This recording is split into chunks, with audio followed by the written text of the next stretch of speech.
Student, कैसे आप लोग। स्वागत है आपके अपने यूट्यूब चैनल सुपर फूडी पर। आज हम लोग पढ़ने वाले हैं संज्ञा। संज्ञा किसे कहते हैं, इसके कितने भेद होते हैं, उदाहरण क्या है, इसको हम आइए समझते हैं। संज्ञा यानी कि नाउन। संज्ञा किसे कहते हैं, तो किसी व्यक्ति, स्थान, जानवर या भाव के नाम को संज्ञा कहते हैं। किसी व्यक्ति, स्थान, जानवर या भाव के नाम को संज्ञा कहते हैं। व्यक्ति, स्थान, जानवर या भाव के नाम को संज्ञा कहते हैं। जैसे राम, पटना, पक्षी, कुत्ता, दुख इत्यादि, ये सब संज्ञा है। वो किसी भी व्यक्ति, स्थान, जानवर या भाव के नाम को क्या कहते हैं, संज्ञा कहते हैं। जैसे पटना व्यक्ति के नाम हो गया, स्थान का नाम हो गया पटना, जानवर का नाम हो गया कुत्ता, भाव का नाम हो गया दुख, ये सब संज्ञा है। अब आइए हम लोग संज्ञा के कितने भेद होते हैं। तो संज्ञा के मुख्यतः 5 भेद होते हैं। संज्ञा कितने भेद होते हैं, 5 भेद। संज्ञा के 5 भेद होते हैं।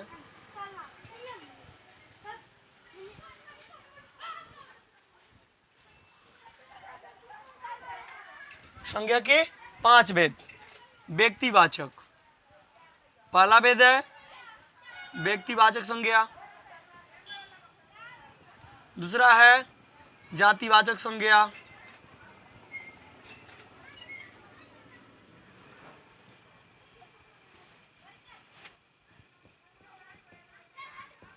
तीसरा है, यहाँ पर लिख देते हैं, समूहवाचक संज्ञा। चौथा है द्रव्यवाचक संज्ञा। और 5वां है भाववाचक संज्ञा। तो संज्ञा के इस तरह 5 भेद। व्यक्तिवाचक संज्ञा, जातिवाचक संज्ञा, समूहवाचक संज्ञा, द्रव्यवाचक संज्ञा और भाववाचक संज्ञा। इसको हम लोग एक एक करके डिटेल में पढ़ते हैं। व्यक्तिवाचक संज्ञा किसे कहते हैं, ऐसे समझते हैं हम लोग। तो जिस शब्द से किसी एक व्यक्ति या वस्तु का बोध हो उसे व्यक्तिवाचक संज्ञा कहते हैं। जिस शब्द से व्यक्तिवाचक संज्ञा किसे कहते हैं, तो समझते हम लोग। जिस शब्द से एक व्यक्ति, वस्तु, जिस शब्द से एक व्यक्ति, वस्तु या जगह का बोध हो उसे व्यक्तिवाचक संज्ञा कहते हैं। उसे व्यक्तिवाचक संज्ञा कहते हैं। दूसरे परिभाषा में हम लोग समझे तो किसी व्यक्ति, स्थान, जानवर या भाव के खास नाम को क्या कहते हैं, संज्ञा कहते हैं। खास नाम को ही संज्ञा कहते हैं। जैसे देख सकते हैं, राम किसी खास व्यक्ति का नाम है, पटना किसी खास जगह का नाम है। ऐसे ले लीजिए, टॉमी ये किसी खास जानवर का नाम हो गया, ... इत्यादि। यानी कि जिस शब्द से एक व्यक्ति, वस्तु या जगह का बोध हो उसे व्यक्तिवाचक संज्ञा कहते हैं। या दूसरे शब्दों में वह संज्ञा जिसे व्यक्ति, स्थान, जानवर या भाव के खास नाम का बोध हो उसे हम लोग क्या कहते हैं, व्यक्तिवाचक संज्ञा कहते हैं।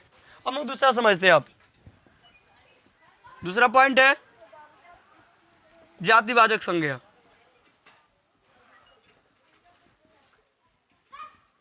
जातिवाचक संज्ञा किसे कहते हैं, यह जातिवाचक संज्ञा क्या है, तो जिन शब्द से एक ही प्रकार की वस्तु अथवा व्यक्तियों का बोध हो उन्हें हम लोग जातिवाचक संज्ञा कहते हैं। जिन संज्ञाओं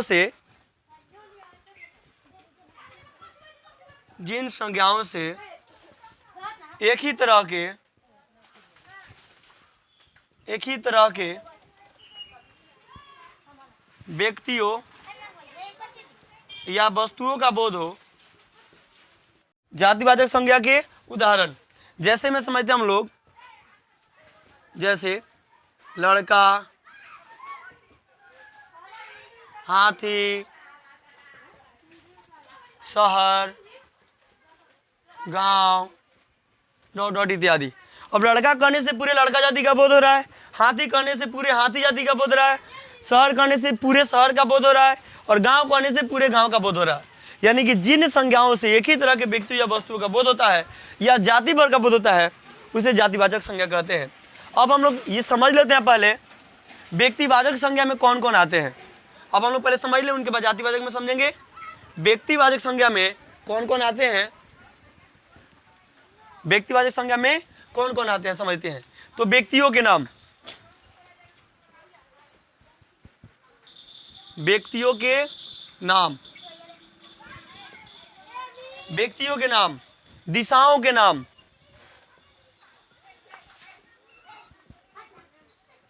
व्यक्तियों के नाम, दिशाओं के नाम, देशों के नाम,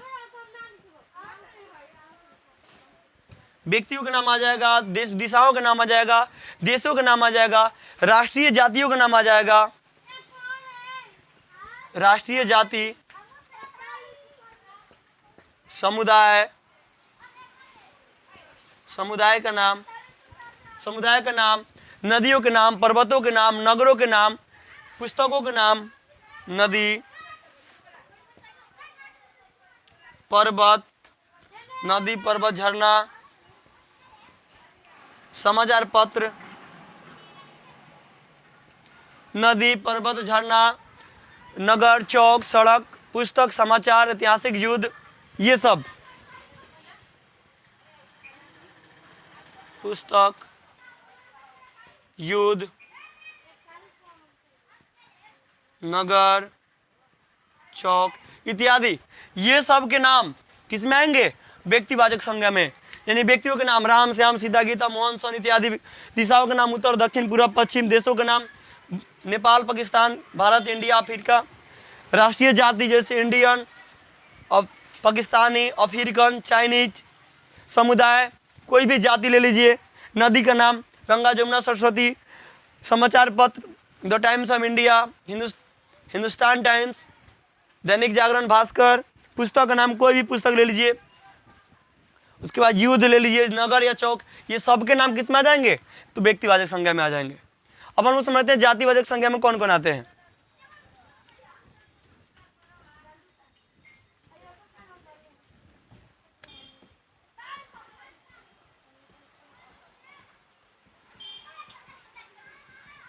जातिवाचक संज्ञा में कौन कौन आएंगे, तो इसमें आ जाएंगे संबंधी, व्यवसाय, पदों, कार्यों के नाम, संबंधी, व्यवसायों, कार्यों के नाम, संबंधियों के नाम, व्यवसायों के नाम, पदों के नाम, कार्यों के नाम, और आ जाएंगे पशु पक्षियों के नाम, वस्तुओं के नाम, पशु पक्षी के नाम, वस्तु के नाम,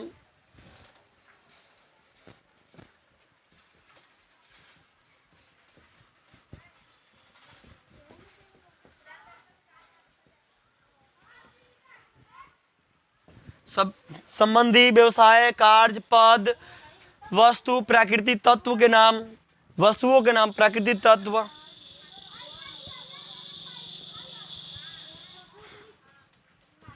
ये सब आ जाएंगे जातिवाचक में, जैसे संबंधी, व्यवसाय, कार्य, पद, ये सब के नाम।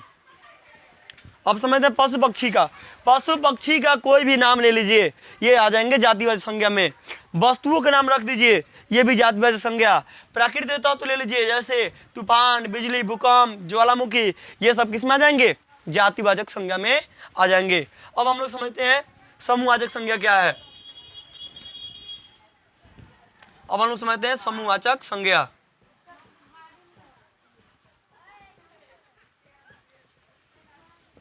तीसरा नंबर पॉइंट है समूहवाचक संज्ञा। तो समूहवाचक के बारे में हम लोग समझते हैं, समूहवाचक संज्ञा किसे कहते हैं, तो जिस संज्ञा से वस्तु या व्यक्तियों के समूह का बोध हो, जिन संज्ञा से वस्तुओं, जिन संज्ञाओं से वस्तुओं या व्यक्तियों के समूह का बोध हो, उसे समूहवाचक संज्ञा कहते हैं। समूहवाचक संज्ञा कहते हैं। जिन संज्ञाओं से व्यक्तियों या वस्तुओं के समूह का बोध हो उसे क्या कहते हैं?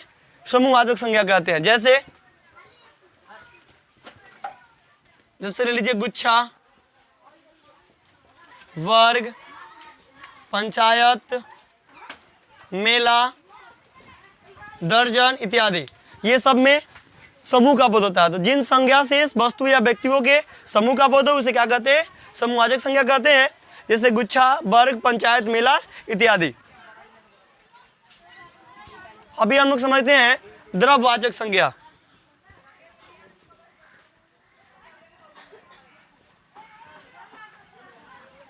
अभी हम लोग समझेंगे द्रव्यवाचक संज्ञा किसे कहते हैं, तो इसके बारे में हम लोग समझ लेते हैं। तो जिस संज्ञा से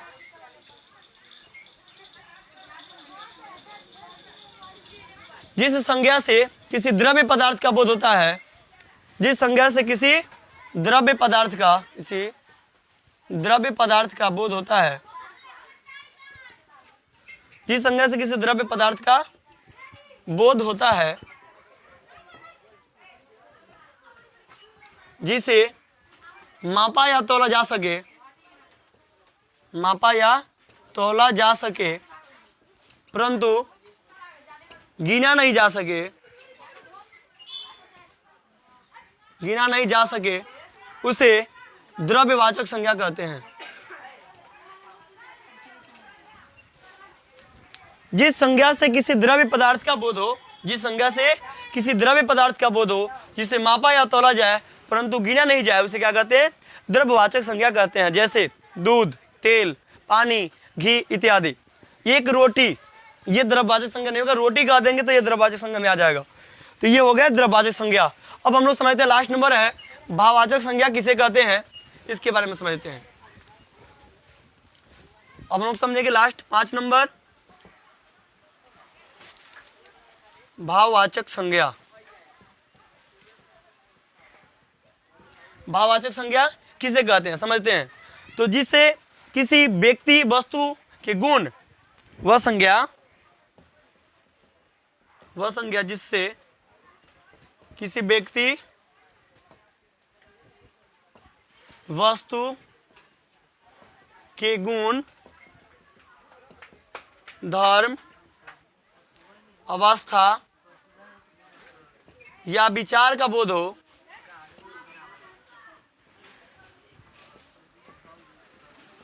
उसे भाववाचक संज्ञा कहते हैं।